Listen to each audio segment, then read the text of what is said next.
네, 안녕하세요. 우선 제 소개 먼저 좀 드리도록 하겠습니다.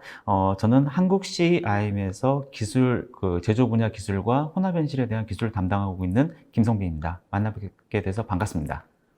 네, 안녕하세요. 저는 오토데스크 총판 SCK에서 이제 제조를 담당하고 있는 이승열이라고 합니다. 예, 잘 부탁드리겠습니다. 네.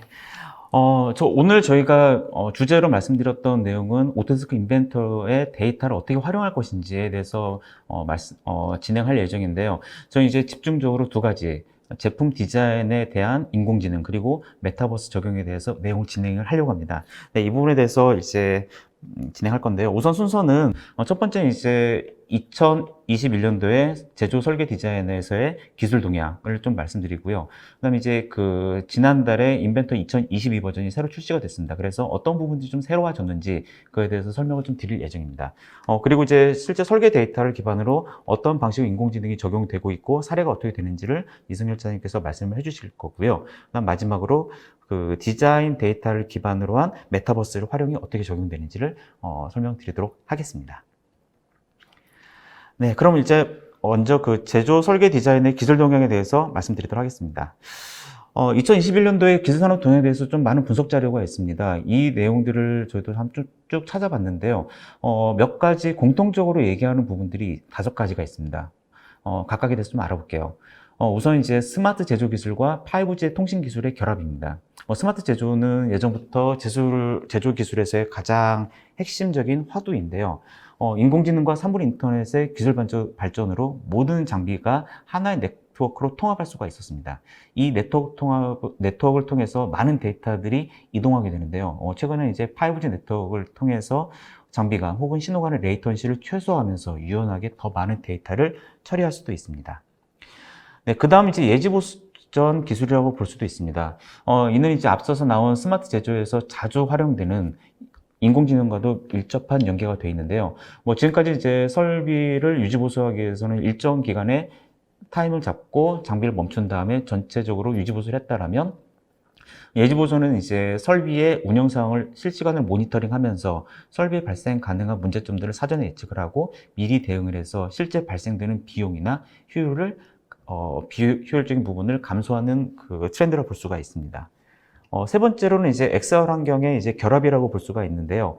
예를 들어서 이제 공정관리자가 운영 정보를 담고 있는 스마트 글라스를 이용해서 이제 활용한다라면 현장에 많은 정보들을 좀 확보할 수가 있고요. 또는 이제 신규 근로자에 대해서 교육 분야에서도 적용이 가능합니다.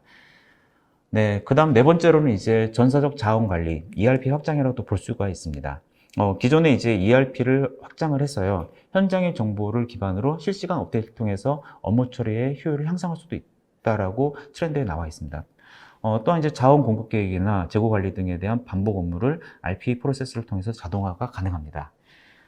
마지막으로 좀 중요한 모든 예측에서 담고 있는 거는 바로 리쇼어링을 얘기를 하고 있습니다. 작년부터 시작된 이제 팬데믹의 영향으로 이제 전 세계 물류 운송에 좀 문제가 발생이 되고 있습니다. 제품 운송에서부터 하역까지 한 달, 두 달의 시간이 걸린 경우가 상당히 많이 발생이 되고 있는데요. 이를 통해서 이제 오프쇼링 국가에 대한 투자 매력이 점점 감소하고 있습니다. 또 이제 고급 소프트웨어 프로그램과 로봇 자동화 등을 통해서 사람의 개입이 점점 줄어들고 있죠. 이제 이런 시장의 분위기에 이제 발맞춰서 국가의 지원 정책도 생산기지 이동에 점점 증가하는 한몫을 하고 있습니다. 이런 변화 중에서 저희는 이제 제품 디자인과 관련된 인공지능과 XR 플랫폼인 메타버스에 대해서 좀 설명을 좀 드리고자 합니다.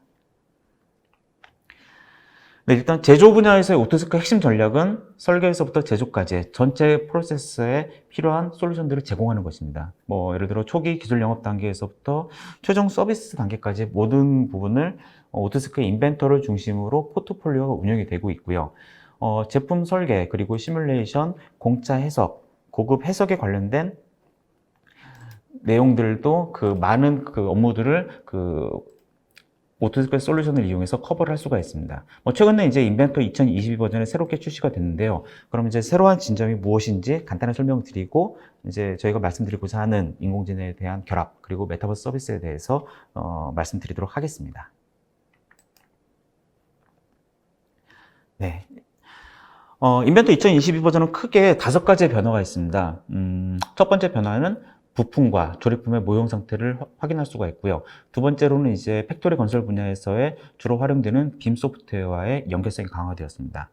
개별적으로는 이제 인터페이스와 이제 그 대형 조립품에 대한 성능이 좀 더 향상이 됐고요. 그리고 이제 도면에 대해서는 뷰나 주석에 대한 명령들이 변화가 있었습니다. 이런 내용 중에서 사용상의 체감이 큰 한 5가지에 대해서만 설명드리도록 하겠습니다. 가장 먼저 이제 하나의 설계 데이터를 여러 곳에 활용하기 위한 표현 부분이 표현에 대한 내용이 변경이 됐습니다. 모형의 부품의 모형 상태에서는 그 부품 설계 단계를 조절할 수가 있고요. 예를 들어서 이제 주조 단계에서 최종 가공 형상까지에 대한 버전들을 구성할 수가 있습니다. 그래서 이제 주조 단계에서는 단순한 모형 상태를 활용할 수가 있을 거고요. 가공에서는 완성된 제품 디자인이 나오겠죠. 이렇게 단순화된 상태 혹은 이제 그 형태에 대해서 개별적으로 해석, 시뮬레이션 및 CNC 프로그램과의 데이터를 추출해 낼 수도 있습니다. 또 이제 각각의 단계에 대해서 모형 상태에 대해서도 별도 속성을 부여할 수가 있고요. 조립 환경에서도 조립 단계에 대한 프로세스 구성 그리고 위치 변에 대한 시나리오들도 구성이 가능합니다. 자, 그럼 이제 이렇게 운영되는 과정들에 대해서 실제 영상을 지금 보고 계신데요. 지금 보시는 것은 이제 하나의 데이터에 대해서 가공 데이터를 이제 개별적으로 만들어주는 과정들, 그 다음에 단순화된 상황에서 이 단순화된 데이터에 대해서 어떻게 하면 해석이 변경이 되는지 그 스텝별로 진행을 볼 수가 있습니다.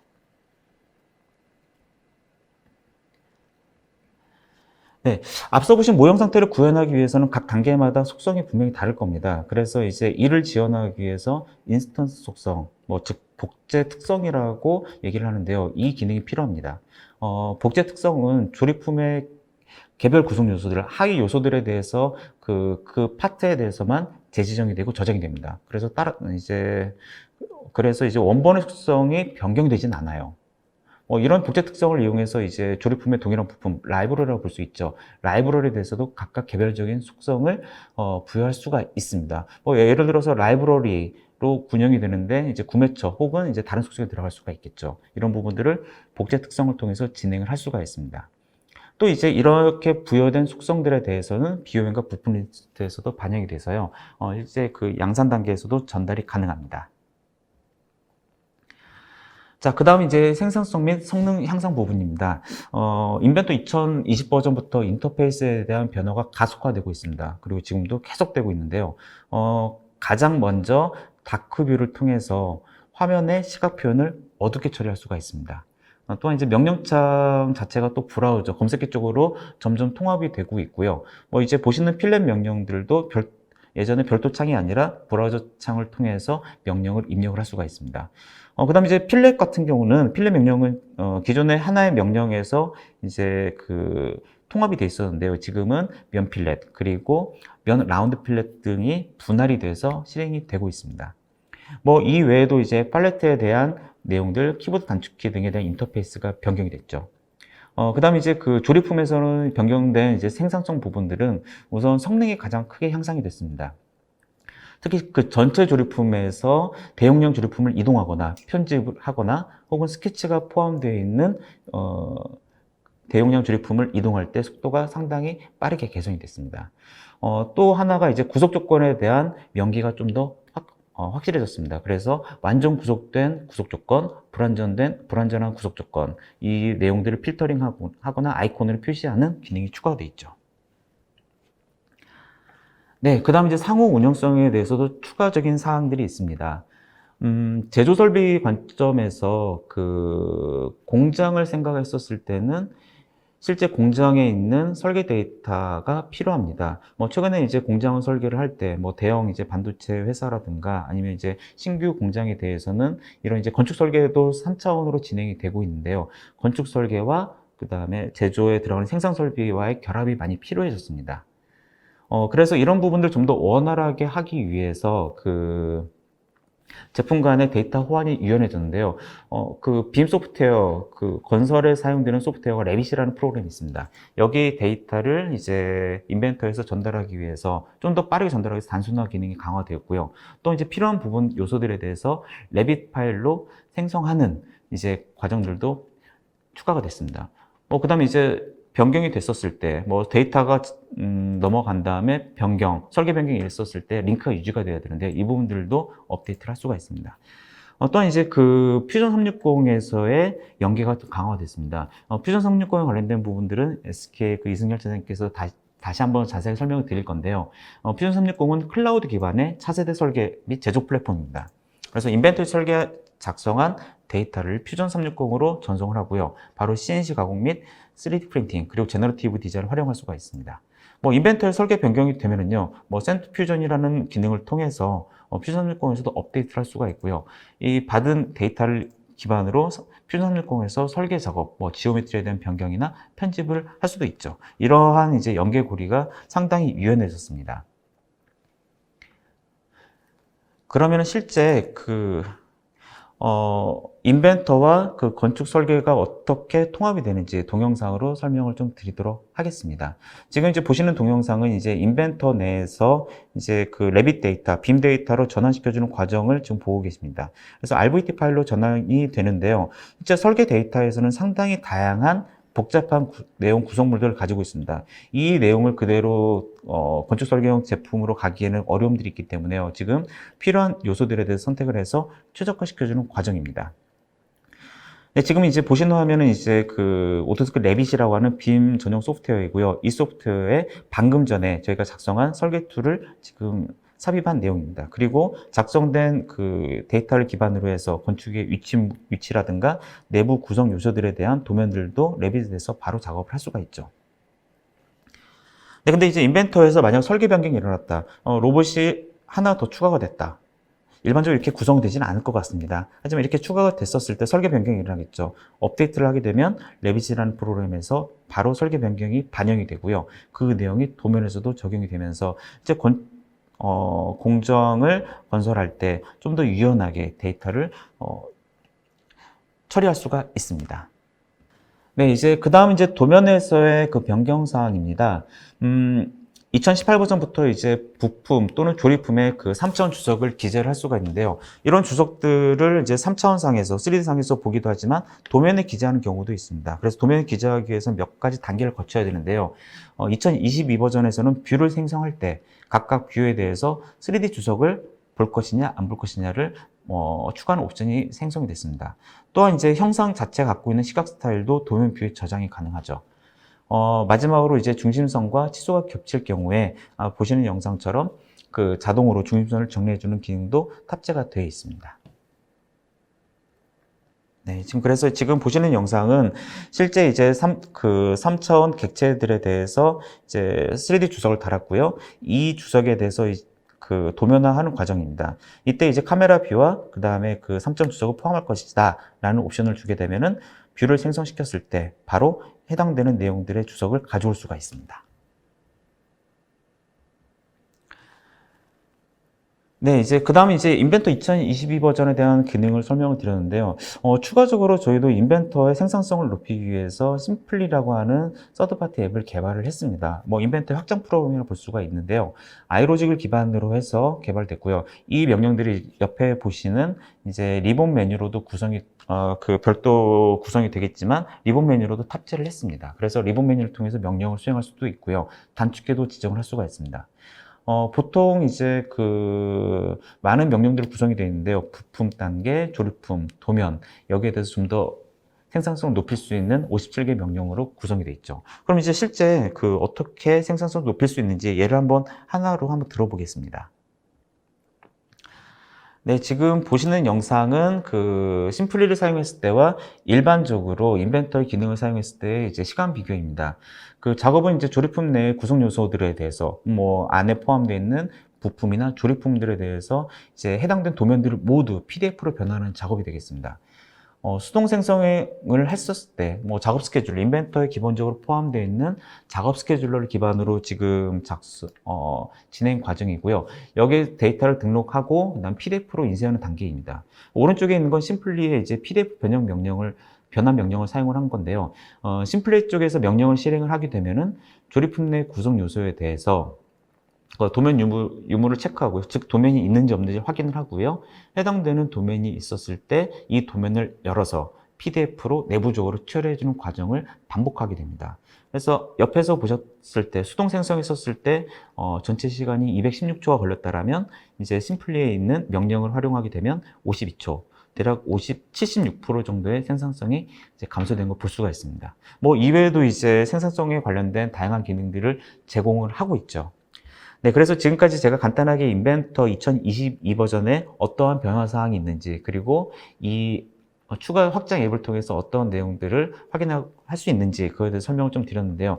맨 처음 말씀드렸던 설계 디자인 단계에 대해서 어떻게 하면 인공지능과 메타버스가 결합이 되는지 이에 대해서 설명을 드리도록 하겠습니다. 자, 인공지능 관련된 거는 저희 그 이승열 차장님께서 부탁 좀 진행을 하도록 하겠습니다. 네, 안녕하십니까. 저는 이제 SCK 제조 담당하고 있는 이승열이라고 합니다. 그러면 제 세션을 시작하도록 하겠습니다. 이번 시간에서는 이제 뭐 제품 디자인하고 인공지능에 대해서 알아보도록 하겠습니다. 그러니까 오토데스크에는 이제 제너레이티브 디자인이라고 하는 AI를 활용한 설계 방법이 있는데요. 어떻게 이거를 우리 회사에 활용을 할 수 있을까에 대해서 한번 말씀을 드리도록 하겠습니다. 뭐 요새 4차 산업혁명이라고 해서 굉장히 많이 들어보셨을 텐데 그 중에서도 항상 3D 프린터는 빠지지 않고 등장하거든요. 근데 사실 이 3D 프린팅 기술이 뭐 최근에 개발된 기술이 아니에요. 이미 뭐 오래전에 개발된 기술인데 이게 왜 이제 와서 뭐 4차 산업혁명의 뭐 중요한 이슈가 되었는지 알아보면 저희가 이제 흔히 알고 있는 이 필라멘트 형태, 뭐 가정에서 쓰는 막 3D 프린터로 막 출력하는 거 이런 거는 사실 이 제조 산업에서 그 시제품 만드는 정도? 이 정도밖에 활용을 할 수가 없어요. 그렇기 때문에 이 제조 산업에서는 이제 적용하기가 힘들었습니다. 근데 이제 기술의 발달로 이 메탈 3D 프린팅이 이제 보편화되기 시작하면서 이걸 이제 정말로 제조 산업에 쓸 수 있겠다 해서 이 3D 프린팅 기술을 이제서야 이제 제대로 쓸 수 있게 된 거죠. 그렇습니다. 그래서 지금 이 보시는 사례가 이제 GM에서 제너레이티브 디자인을 이용을 해서 부품을 제작한 사례입니다. 자동차 산업에서 뭐 최초로 도입을 했다고 하고요. 그리고 뭐 10년 동안에 뭐 한 25만 개 정도 시제품을 이 제너레이티브 디자인, 그러니까 3D 프린팅으로 만들었다고 합니다. 그래서 이 지금 안전 벨트 브라켓인데 이거에 대해서 이제 적층으로 이제 만들어낸 거죠. 지금 이 안에 들어가는 이제 부품이거든요. 근데 이 부품이 작아 보이지만 이걸 만들기 위해서는 정말 많은 공정이 필요합니다. 그리고 뭐 부품이 한두 개도 아니에요. 네. 이런 걸 그냥 딱 하나의 부품으로 이렇게 만들어낸 거죠. 이거 뭐, 정말 대단한 것 같아요. 예, 네. 이런 걸 누가 처음에 이제 생각을 했을까? 네. 그래서 이제 8개의 부품을 조합을 해서 제작하던 어셈블리를 하나의 파트로 이제 만들어냈고, 그리고 40%의 경량화. 그러니까 저희가 막 이 자동차나 이런 항공기 이런 거 보면 막 1% 경량화 시키려고 정말 힘들게 하거든요. 근데 40%의 경량화, 그 다음에 20%의 강성을 향상을 시켰습니다. 그리고 이 부품이 많다 보면 이 각각의 부품들을 뭐 제작만 하고 끝내는 게 아니에요. 제작하고 나면 이걸 또 뭐 검사를 하고 뭐 제대로 들어왔는지 안 들어왔는지 또 막 BOM도 다 확인해야 되고 또 이제 조립을 하게 되면 막 또 조립 공차 이런 거 다 체크합니다. 그러니까 이 중간에 막 뭐 QC 팀 그리고 뭐 구매 팀 되게 이제 할 일이 많아요. 근데 이런 과정들이 막 굉장히 줄어들게 되는 거죠. 그래서 그냥 단순히 이걸 뭐 경량화 시키는 거에 끝이 아니라 이런 뭐 생산 관리 쪽에도 이런 것들을 다 영향을 미칠 수가 있겠죠. 그래서 혁신적인 비용 절감을 이뤄낼 수 있다. 이렇게 말씀드릴 수 있겠습니다. 그리고 이제 이게 실제 이제 부품의 사진이거든요. 지금처럼 이 왼쪽에 있는 사진처럼 저거 이제 검사하려면 어떻게 해야 되나 저거. 네, 힘들거든요. 그래서 이제 단순히 뭐 품질 관련 이슈를 비롯해서 업무 손실을 굉장히 많이 줄일 수 있다. 이렇게 말씀드릴 수 있겠습니다. 그래서 이 제조 현장에서는 기존의 방법을 대체하는 기술들을 계속해서 찾고 있고 이런 것들이 등장하고 있어요. 그런데 지금 이제 제너레이티브 디자인이라는 기술을 이용을 해서 이 3D 프린팅을 하게 되면 뭐 가장 지금 뭐 혁신적인 기술이라고 말씀드릴 수가 있겠습니다. 근데 이거를 이제 우리 회사에서 도입을 하고 싶어요. 그러면 뭐 좋은 건 알겠어. 예, 좋은 건 알겠는데 그러면 이거 무조건 막 3D 프린터기가 있어야 되냐? 이거 메탈 3D 프린터로 하면은 된다는데 이게 무조건 필요한가? 이런 이제 문제점이 발생을 합니다. 그래서 사실 이 좋긴 한데 아직까지도 뭐 가격이 살짝 좀 높긴 해요. 그리고 재료비가 조금 아직까지는 보편화되지 않아서 이게 이제 쉽지 않은 문제입니다.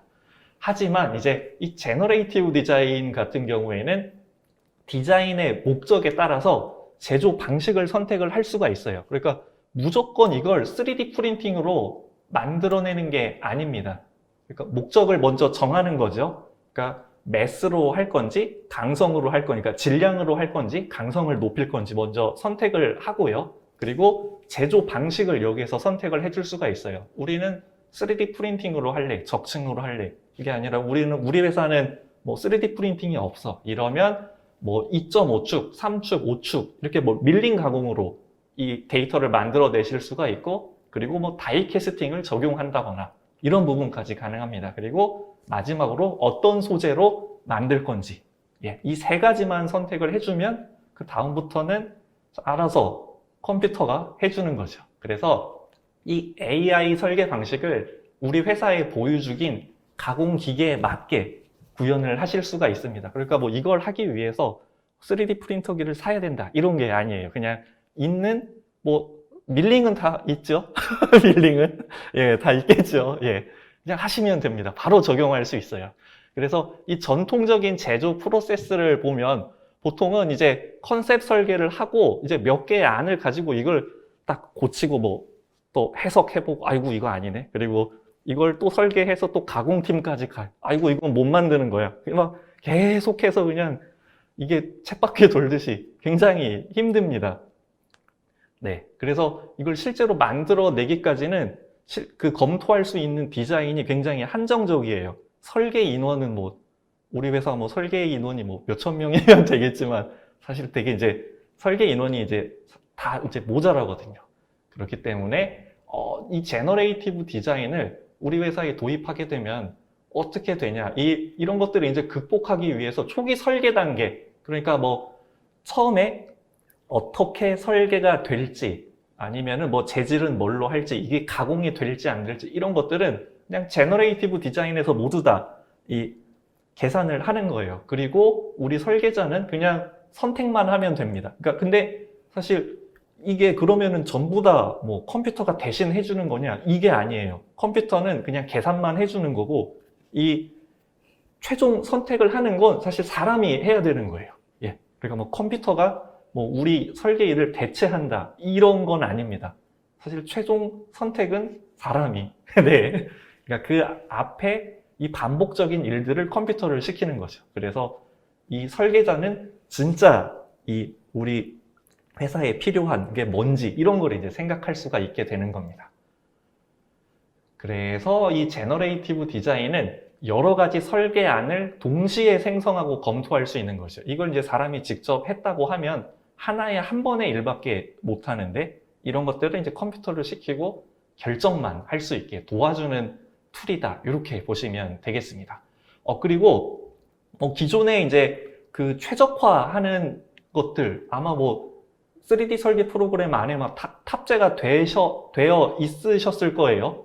뭐 옵티마이제이션이라고 해서 형상을 이제 최적화하는 이런 것들을 아마 이제 예전부터 다 아셨을 텐데 이거랑 제너레이티브 디자인이랑 어떻게 다르냐면 이 제너레이티브 디자인은 뭔가 이 뭐 탐험이라고 얘기를 할 수가 있습니다. 이게 무슨 뜻이냐면 이 그 형상 최적화하는 기능은 그냥 어떤 형상이 있고 이걸 최적화만 시켜줘요. 그러니까 A는 B야. 그러니까 하나의 안만 제한을 합니다.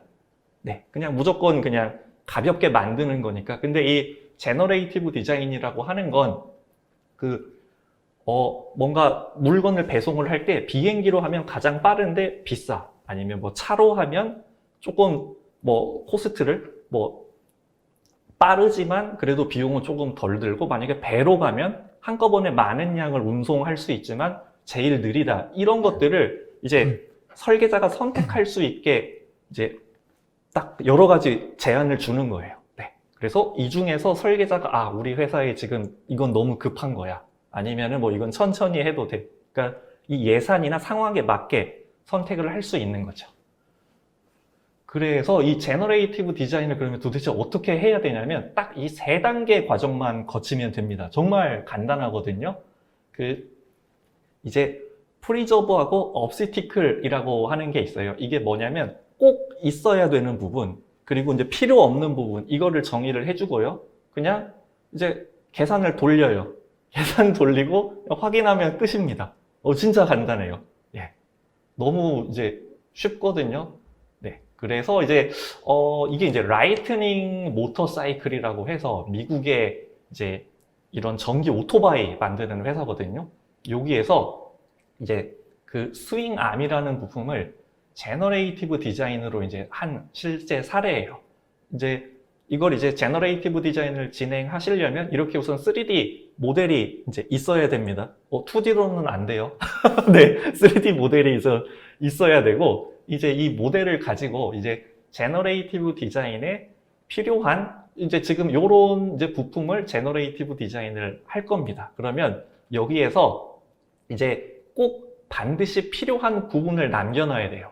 여기에서 보면 이제 반드시 필요한 부분을 정의를 해야 되는데 어느 부분이냐? 주로 이제 결합되는 부분, 뭐 조립되는 부분, 아니면 뭐 샤프트가 껴지는 부분, 이런 부분들이 이제 꼭 무조건 남아 있어야 되는 곳들이에요. 이제 뭔가 그 결합이 돼서 조립되니까 정밀 가공이 필요한 부분, 이 부분은 이제 남아 있어야 되는 거거든요. 그래서 여기만 정의를 해주시고, 그리고 이제 다른 부품들이 있을 거잖아요. 그래서 이제 방해가 되는 부분, 이제 이런 부분들, 바퀴 같은 거, 여기에는 이제 디자인이 생성이 되면 안 되거든요. 그리고 뭔가 엔진 같은 게 있을 수 있겠죠. 이런 부분을 이제 영역을 정의를 해주는 거예요. 그래서 프리저브, obstacle 이렇게 그냥 2가지를 정의를 해주고, 이제 저희 하중하고 구속 조건을 정의를 하는데, 이거는 뭐 저희 구조 해석할 때 많이들 보셨죠? 고정이 어디인지, 뭐 하중을 어떻게 줘야 되는지, 딱 이제 요것만 이제 주면 됩니다. 그리고 나서 이제 제조 조건하고 소재를 정의하지요. 그러니까 목적을 우리는 그냥 무조건 가볍게 할 거야. 아니면 어느 정도 수준의 강성은 맞춰줘야 돼. 안전율을 몇으로 할래. 이런 것들을 이제 정의를 하고, 제조 방식, 뭐 적층으로 할지 아니면 뭐 밀링으로 깎을지 이런 걸 결정을 하고, 소재, 여기에서 뭐 스틸로 할지 뭐 티타늄으로 할지 알루미늄으로 할지 여기서 이제 결정을 합니다. 네. 그래서 그 다음은 그냥 기다리기만 하면 돼요. 네, 기다리기만 하면 됩니다. 그래서 이런 이제 데이터들을 만들어낼 수가 있는 거죠. 여기 중에서 이제 우리 설계자는 고르기만 하면 됩니다. 이제 컴퓨터가 만들어냈거든요. 근데 진짜 희한한 형상이 많이 나와요. 이제 컴퓨터가 만들다 보니까 진짜 희한한 형상이 많이 나오거든요. 그래서 이 최종 선택은 사람이 해줘야 된다. 그래서 결국에는 이제 사람이 필요하다. 그리고 이제 데이터 결과값이 나오면 이렇게 도표로도 이제 나올 수가 있는데, 이 중에서 이제 이 결과값이 사실 너무 많이 나오거든요. 뭐 최소 뭐 수백 개, 수천 가지가 나오는데, 그 중에서 선택을 하시기 편하게 보실 수가 있고, 요게 이제 저희가 만들어낸 실제 데이터거든요. 뭐 저기 에일리언 뭔가 머리처럼 생겼는데 이런 것들. 그래서 이게 이제 실제로 제작된 프레임입니다. 희한하게 생겼죠. 근데 이거를 기존의 방식으로는 못 만들어내죠. 만약에 이거를 뭐 깎아서 만들려고 하면 5축 캠으로 아마 깎아서 해야 될 텐데, 이거 5축으로도 이게 될까 싶은 형상이에요. 그래서 이거는 3D 프린팅으로밖에 못 만들어내는 거죠. 그래서 이제 4차 산업혁명에 3D 프린팅이 필수다라고 하는 게 이런 부분에 있어서 이제 3D 프린팅은 무조건 필요하다. 실제로 이게 부착된 이제 이미지입니다. 그래서 이제 사람에 의한 설계가 아니라 클라우드 컴퓨팅 파워를 이용해서 이제 설계를 하게 되는데, 이런 이제 제너레이티브 디자인 같은 경우에 한 번에 막 수백 개, 수천 개를 한꺼번에 계산을 하거든요. 그렇다 보니까 이게 아무리 이 PC가 좋더라도 이걸 처리를 해낼 수가 없어요. 그리고 이런 계산을 하기 위해서 우리 회사에 뭔가 장비를 산다, 뭐 서버를 산다, 이게 사실 말도 안 되는 얘기입니다. 그래서 이런 것들을 클라우드 컴퓨팅 파워를 이용을 하고 있고, 오토데스크는 이제 아마존, 이 AW 서버를 이용해서 협업을 해서 이쪽에서 이제 계산을 하는 거예요. 그래서 별도로 이 제너레이티브 디자인을 계산을 하기 위해서 뭐 PC를 구매하거나 서버를 구매할 필요가 없습니다. 그냥 아마존 서버를 활용만 하시면 되는 거예요. 그러면 도대체 이게 실제로 뭐 있는 사례인가? 네, 있습니다. 예, 실제 사례가 있습니다. 지금 이 회사가 어떤 거냐면 클링커라는 회사인데 지금 냉각기 아래쪽에 있는 부품이거든요. 근데 이게 이제 운송할 때 쓰는 부품이다 보니까 가벼워야 돼요. 근데 이걸 튼튼하게 만들려다 보니까 야, 이거 168kg 막 저런 플레이트가 이제 붙어 있는데, 이거를 이제 제너레이티브 디자인을 이용해서 이제 경량화를 시킨 거예요. 그래서 30% 가량 이 유지 보수비를 절감했다고 합니다.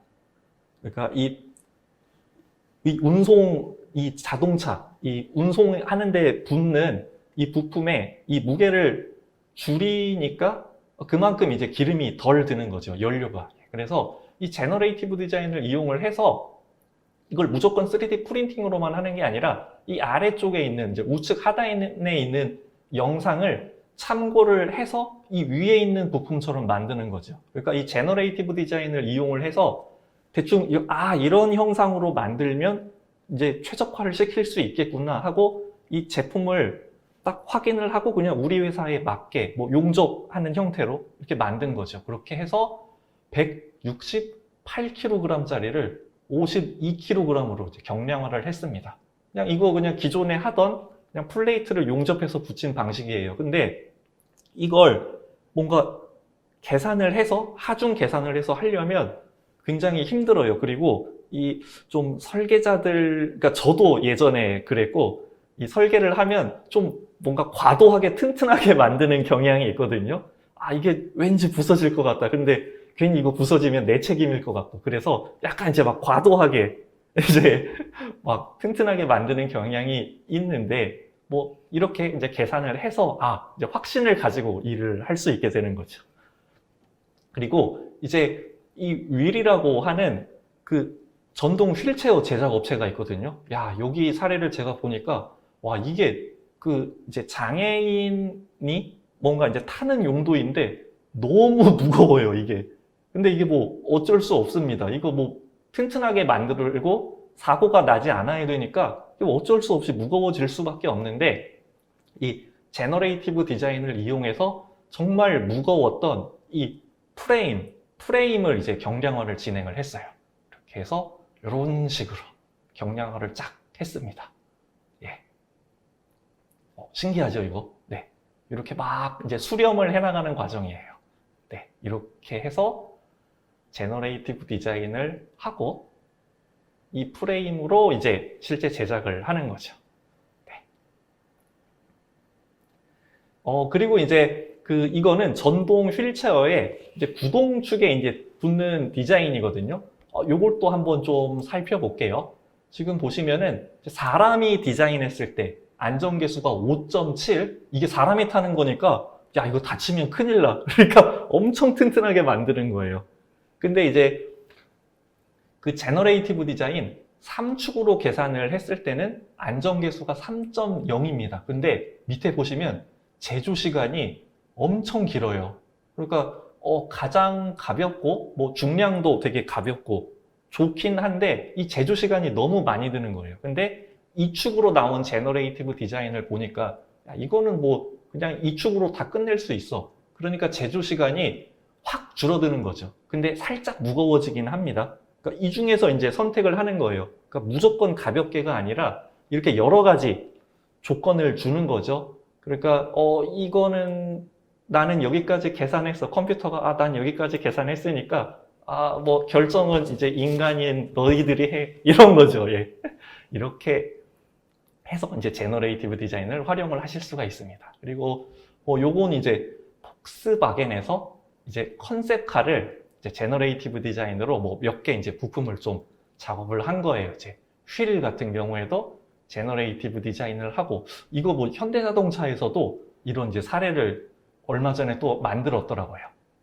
그래서 좀 보시면 요거 버스 아시죠? 요거 이제 폭스바겐 그 옛날 버스인데 뭐 휠 부분, 예, 휠 제너레이티브 디자인하고, 그리고 여기 이제 사이드 미러 지지대 요것도 하고, 그리고 핸들 제너레이티브 디자인으로 온갖 걸 다 합니다. 그리고 이제 여기 좌석 아래쪽 여기에도 이제 제너레이티브 디자인을 적용을 시켰어요. 그래서 한 18% 정도 경량화를 시켰다고 합니다. 그래서 이제 마지막으로 이제 오토데스크 제너레이티브 디자인이 뭐 기존에 있던 이제 쉐이프 옵티마이제이션하고 어떻게 다른지 보면, 이 기존의 이 경량화 방식은 하중의 경로를 기반으로 작성이 돼요. 그렇다 보니까 지금 이제 왼쪽에 보시면 이 바깥쪽에 이 하중 경로에 의해서 계산이 되다 보니까 좀 바깥쪽에 남는 형상을 보이는데, 이 제너레이티브 디자인은 응력의 분포를 전체적으로 고려를 해요. 그러니까 이제 무한대의 공간에서 얘가 막 만들어 나가는 거거든요. 그렇다 보니까 그냥 낮은 곳은 제거를 하고 높은 응력이 발생하는 곳은 형상을 추가를 시킵니다. 그러니까 무에서 유를 창조를 해나가는 거죠. 그래서 지금 이게 제가 좀 캡처를 한번 떠봤어요. 이 왼쪽이 쉐이프 옵티마이제이션, 오른쪽이 제너레이티브 디자인. 그러니까 똑같은 조건으로 이 계산을 했을 때 이렇게 이제 결과값이 다르게 나오는 거죠. 예. 네, 계산 방식이 이렇게 다릅니다. 그래서 더 궁금하시면 이제 SIMP 방식의 뭐 토폴로지 옵티마이제이션 이런 걸 공부하시면 됩니다. 근데 공부하다 포기했어요. 너무 좀 사실 이론적인 부분은 어렵더라고요. 네. 그래서 이제 최종 좀 정리를 해보면, 이 제너레이티브 디자인은 경계 조건으로 이제 형상을 생성을 하는 거고, 그리고 이제 정확도도 매우 높습니다. 그 다음으로 이제 초기에 설계 모델이 필요 없어요. 그냥 무에서 유를 창조를 해나가는 거니까요. 그리고 한 번에 여러 가지 결과를 계산을 할 수가 있고, 그리고 이 가공 방법을 반영할 수 있다는 게 가장 큰 핵심이에요. 그러니까 가공 방법을 반영을 하지 못하면 아무리 뭐 좋은 데이터가 나왔다고 하더라도 이걸 뭐 회사에서 쓸 수가 없는 거예요. 근데 가공 방법을 반영할 수 있다. 이게 이제 가장 큰 메리트라고 볼 수가 있겠습니다. 그래서 이제 제가 준비한 AI 내용은 여기까지였고, 이제 다시 김성빈 팀장님에게 이제 바톤을 넘기도록 하겠습니다. 네. 인공지능이 적용됐었을 때 저도 경험을 해보면 5개 이상의 대안을 만들기가 정말 어렵거든요. 시간도 네네. 많이 걸리고. 근데 제너티브 디자인을 이용한다면 가공 방법까지 고려해서 네. 상당히 좋은 대안을 얻을 수 있을 것 같고요. 결국은 이제 그 대안을 디벨롭하는 건 사람의 영역입니다. 맞습니다. 네. 네네. 그 부분들은 저희가 좀 더 많은 아이디어를 갖고 할 수 있는 하나의 도움이 되는 툴인 것 같습니다. 네. 그럼 저는 이제 그 방금 보셨던 AI에 이어서 이제 디자인 협업 단계에서의 메타버스를 어떻게 활용할 수 있는지 그거에 대해서 말씀드리도록 하겠습니다. AI에 인공지능에 관련된 것도 많은 부분 그 클라우드 기반으로 적용이 되고 있고요. 개발이 되고 있는데요. 이 메타버스도 분명히 클라우드 기반으로 적용이 될 것 같습니다. 자, 그럼 이제 이 부분에 대해서 이제 말씀드릴 텐데요. 메타버스가 갑자기 작년 하반기부터 많은 관심을 갖고 있고요. 그 실제 적용되고 있는 사례들도 다양하게 발생이 되고 있습니다. 이에 대해서 어떻게 하면 제조 기술을 연결을 시킬 수 있을까? 저희 같이 한번 고민을 해보도록 하겠습니다. 네, 메타버스라는 용어, 메타버스는 이제 실제 확장, 혹은 가상이라는 이제 의미의 메타라는 단어와 그다음에 이제 세계라는 의미의 그 유니버스가 두 개가 합쳐진 용어이고요. 소프트웨어를 통해서 이제 저희가 살고 있는 현실 세계와는 달리 이제 물리적 공간 법칙을 좀 받진 않습니다. 그러면서도 이제 현실 세계와 흡사하게 커뮤니케이션을 하면서 사회적, 경제적 활동할 수 있는 이제 가상의 공간이라고 볼 수가 있습니다. 근데 이제 실제 이제 이런 메타버스가 저희는 이제 알지 못했지만 과거 이전부터 사용하고 있었죠. 가장 유명한 그 싸이월드라는 플랫폼을 통해서 저희는 이미 많은 경험을 하고 그다음에 그 활동을 하고 있었습니다. 뭐 최근에는 이제 앞서 보신 이제 엔사의 그 J 플랫폼도 있겠죠. 자, 이런 이제 메타버스에 관련된 액티비티가 많아지고 있고요. 뭐 최근에 이제 신입생 환영회 같은 경우에는 신입생들이 모일 수 없는 환경이다 보니까 아예 가상 환경에서 이제 총장님 비롯해서 다양한 액티비티를 수행했던 사례들도 있는 것 같습니다. 과연 그럼 이런 부분들이 제조 쪽에서 어떻게 적용이 될까요? 우선 일단 메타버스에 대한 환경을 좀 이해하기 위해서는 소프트웨어에 관련된 플랫폼 이외에도 어떻게 접근할 수 있는지 구현 가능한 이제 기술들을 또 알아봐야 될 것 같습니다. 이때 가장 많이 논의하는 것 중에 하나가 VR, 그리고 AR, MR입니다.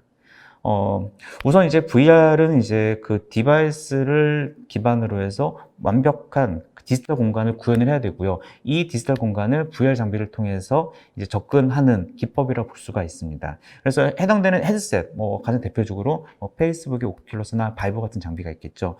이 장비를 착용을 하고 그 가상의 세계에 접근을 하게 되는 거고요. 이 가상의 세계에서 이제 여러 가지 액티비티를 수행을 할 수가 있겠죠. 제조업체에서 적용된다면 가상의 운영이라든가 교육이 가능할 겁니다. 네, 근데 이제 실제 이 부분에 대해서 이제 현실 공간과의 결합이 필요한 경우도 있습니다. 자, 그래서 이때 개발된 게 바로 증강현실, AR이라고 하는 개념인데요. 이 AR에 대한 초기 개념은 이제 휴대폰이나 태블릿, 그러니까 즉 2D 디스플레이를 갖고 있는 장비를 통해서, 그리고 그 장비 갖고 있는 카메라를 기반으로 현실 공간을 투영을 하게 되고요. 이 현실 공간에 가상의 객체들, 컨텐츠들을 2D 상태로 중첩해서 표현하는 방식이라고 볼 수가 있습니다. 그런데 이제 VR과 AR도 마찬가지지만 기술적으로 접근에 대한 제한성이 있습니다. 그래서 최근에는 이제 이 두 가지를 결합시킨 혼합현실이라는 개념을 점점 이제 개념으로서 이제 기술들이 개발이 되고 있고요. 각광받고 있습니다.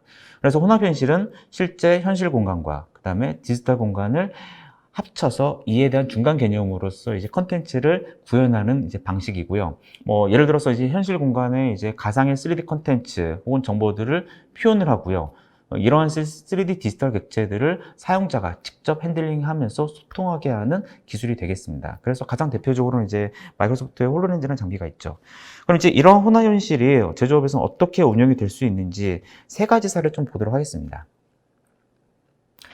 네, 우선 세 가지 가는 방법은 전 세 가지로 봤는데요. 첫 번째는 원격 회의, 두 번째는 가이드, 작업 절차에 대한 교육, 세 번째는 가상 공간에서의 커뮤니케이션을 볼 수가 있을 것 같습니다.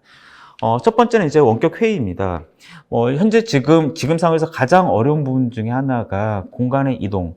예를 들어서 어떤 부분에 문제가 생겼었을 때 이에 대한 전문가가 바로 와서 조치해주는 즉각적 조치가 필요하긴 한데요. 이런 부분들이 현재는 상당히 어려운 상황에 처해 있습니다. 자, 그래서 이때 이제 혼합현실을 좀 적용시켜 본다라면요. 혼합현실에서 사용자가 이제 혼합현실 디바이스를 통해서 이제 현재 상황에 있는 내용들을 원격지에 있는 다른 담당자들과 즉각적으로 회의를 할 수가 있을 겁니다. 그래서 이제 원격지에 있는 전문가는 이제 현장에 있는 담당자에게 여러 가지 지침을 할 수가 있겠죠. 예를 들어서 디바이스를 착용하고 두 손이 자유롭다라면 전선을 체크하고 양쪽으로 밀어넣고 그 안쪽에는 패널을 교체해라 라고 하는 이제 그런 현장에 대한 문제 이슈들을 즉각적으로 조치를 할 수가 있을 것 같습니다. 네, 두 번째는 신입 직원에 대한 작업 절차서, 그러니까 이제 작업을 처음에는 어떻게 시작해서 끝에는 어떻게 돼야 되는지 그 작업 절차서를 또 만들어 볼 수가 있을 것 같습니다. 그래서 지금 아마도 많은 분들이 매뉴얼 혹은 영상으로 가지고 있을 수도 있는데요. 이제 혼합현실을 활용한다라면 이런 이제 매뉴얼이나 영상을 실제 공간에서의 가상의 객체로 디지털화 시킬 수가 있을 겁니다.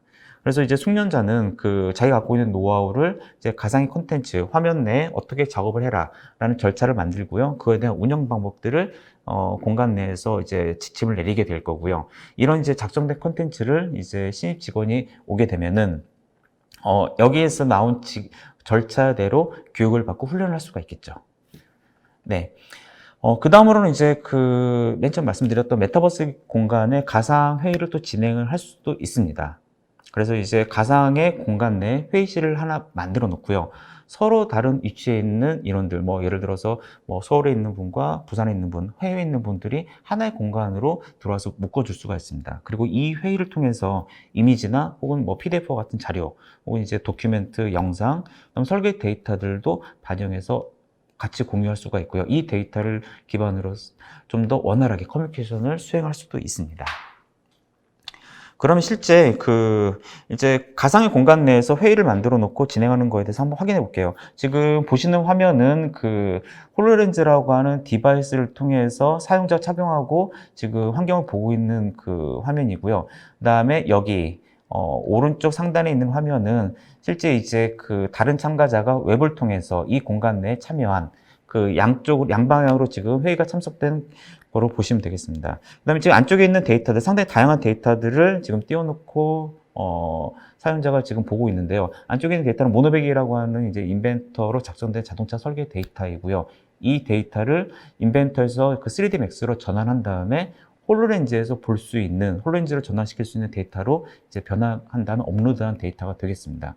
그래서 실제 내부 구조들을 하나하나 이동시켜 볼 수도 있고요. 뭐 타이어에 대한 형상에서 이 타이어의 내부에 브레이크 시스템이 어떻게 되어 있는지를 보면서 서로 다른 위치에 있는 담당자들과 같이 커뮤니케이션을 할 수가 있죠. 네, 그래서 이제 이런 혼합 현실, 그다음 메타버스로 하나 예시로 들었었는데요. 이런 혼합 현실이 지금 중요한 가장 큰 이유 중에 하나는 사람들이 모일 수 없다는 겁니다. 사람들이 모일 수 없고 공간의 제약이 있는데요. 이런 제약을 좀 더 유연하게, 부드럽게 가상의 공간을 통해서 회의를 진행하거나 커뮤니케이션을 진행할 수 있는 개념으로 지금 점점 제조업에서 기술들이 도입이 되고 있습니다.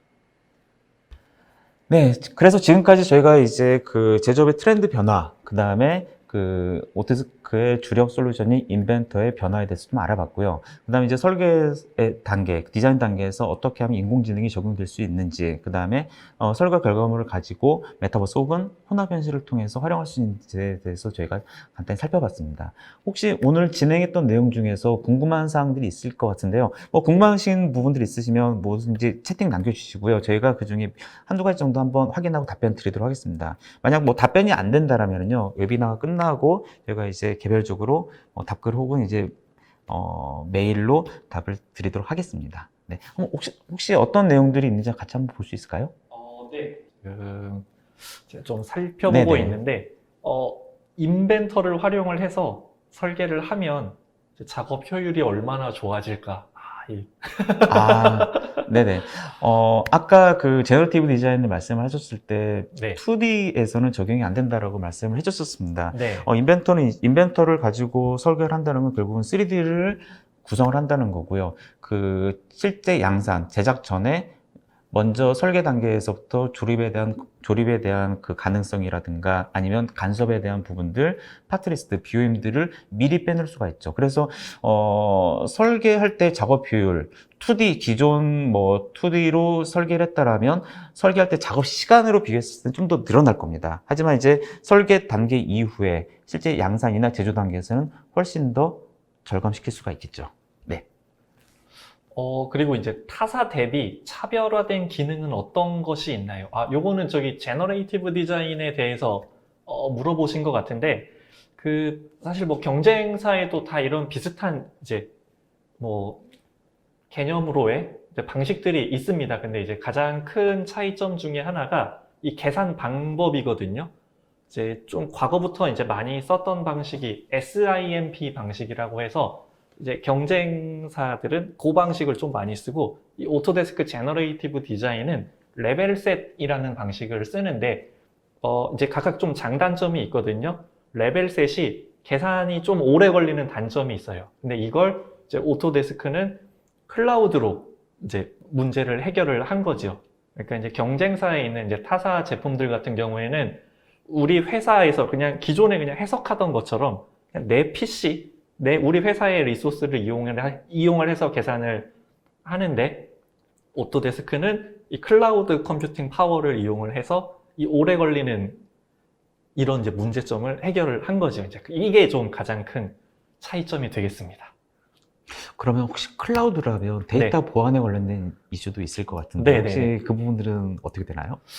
저희 은행 다 쓰시잖아요. 그냥 뭐 저희 뭐 가장 중요한 돈도 다 이제 은행에다 놓고 쓰는데 그렇게 생각하면 사실 제 하드보다 우리 회사의 뭐 개인 하드보다 그래도 이제 믿을 수 있는 아마존 서버라면 괜찮지 않을까 뭐 개인적으로는 그렇게 생각합니다.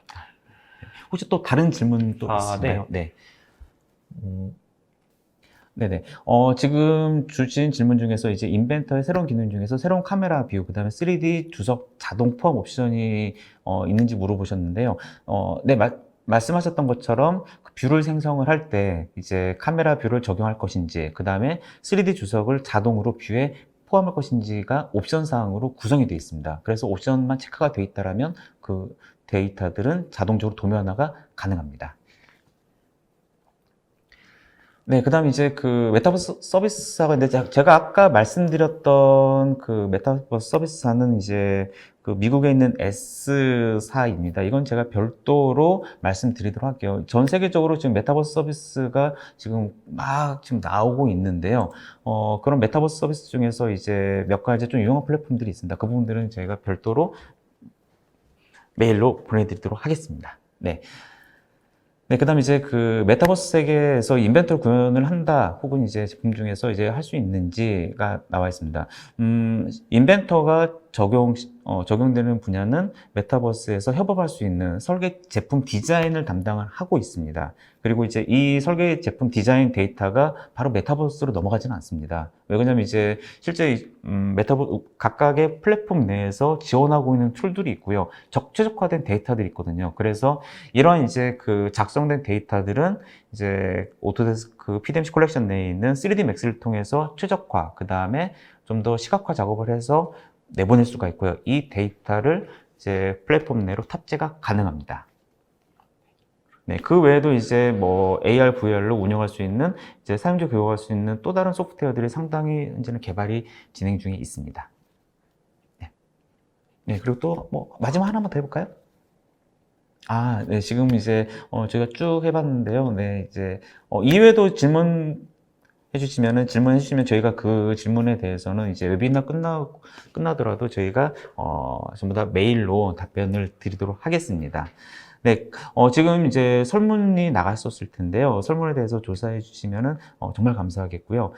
추가로 저희가 또 다음 주에 또 제가 나옵니다. 네. 다음 주에 이제 AC 분야, 건축 건설 분야, 그 다음에 제조 분야에서의 결합을 한 디지털 팩토리에 대해서 웨비나를 진행할 예정입니다. 그래서 그때도 많은 참석 부탁드리도록 하겠습니다. 네, 지금까지 저희가 이제 제조 단계, 디자인 단계에서의 인공지능, 그 다음에 메타버스에 대해서 알아봤는데요. 오늘 같이 진행해 너무 감사드리고요. 다음에 또 좋은 기회가 있으면 이런 웨비나 또 한번 진행하시죠. 네. 네네. 네. 그럼 일단 오늘 웨비나는 여기까지 해서 마치도록 하고요. 다음에 다시 또 찾아뵙겠습니다. 감사합니다. 네, 감사합니다.